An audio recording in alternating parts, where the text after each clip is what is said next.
Bonjour à tous, c'est Hassan Baraka, organisateur de l'Ice Swimming Morocco, nageur de l'extrême et aussi premier Marocain à avoir nagé un Ice Mile au Maroc. Sans plus attendre, commençons par des conseils d'Ice Swimming.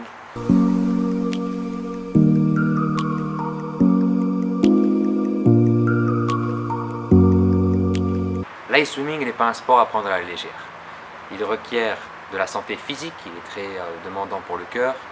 Il requiert aussi des compétences à développer via l'entraînement et surtout de la rigueur et de la constance. Le premier conseil que je peux donner aux gens qui veulent s'initier à l'ice swimming, c'est d'abord de comprendre scientifiquement ce qu'il arrive lorsqu'on nage dans une eau froide et glacée. Il est important de comprendre physiologiquement ce que notre corps ressent. Il est vivement recommandé de prendre contact avec les nageurs expérimentés en ice swimming. Le deuxième conseil que je peux donner, c'est de ne jamais le faire tout seul. Il est vivement recommandé d'avoir toujours une personne à côté de nous qui puisse surveiller notre nage. L'ice swimming est exigeant pour le cœur et c'est pour ça qu'on demande un ECG, un électrocardiogramme.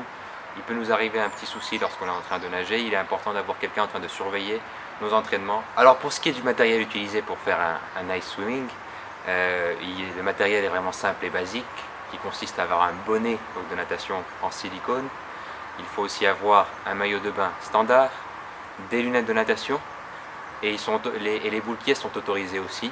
Donc moi je trouve que c'est un élément essentiel. Moi généralement lorsque je nage en eau libre, je n'utilise pas de boules pièces, mais il est essentiel lorsque je fais une nage en eau glacée de les mettre pour éviter que l'eau froide pénètre dans notre corps et refroidisse notre corps de l'intérieur. Sans plus attendre, allons voir tout le matériel dont nous avons besoin pour nous réchauffer après avoir nagé. Pour commencer à nager, je mets mon maillot de bain, je prends mes lunettes, je mets mon bonnet de natation. Les boules caisses sont importantes pour éviter que l'eau rentre.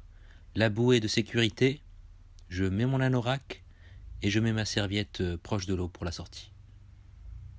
Après ma séance, la première des choses à faire, c'est nous mettre la serviette autour de soi, l'anorak, puis je commence à m'habiller la partie du haut. Donc je mets le sous-pull, je mets le pull gris, j'enlève mon bonnet de natation et je mets un bonnet chaud, bien sec.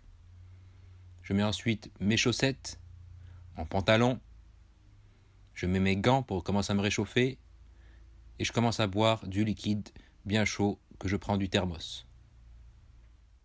L'ice swimming est une discipline pour les sportifs résolus et déterminés qui n'ont pas peur de travailler dur pour avoir un esprit sain dans un corps sain et obtenir de beaux résultats et relever des défis incroyables. Je vous rappelle que l'ice swimming est régulé par la International Ice Swimming Association. Au Maroc, Faylouz et moi, nous sommes les seuls officiels habilités à organiser des événements d'ice swimming. Nous vous invitons donc à venir participer à l'ice swimming Morocco, donc un événement que nous réalisons depuis déjà 4 ans. Nous espérons revenir donc en 2022 suite à la crise sanitaire pour que vous puissiez vous initier de façon progressive dans la nage en eau glacée, donc du 50 mètres jusqu'à une distance plus conséquente. Voilà, en attendant, si vous avez des questions sur la pratique, n'hésitez pas à nous contacter via le site web de l'iceSwimmingMorocco.com.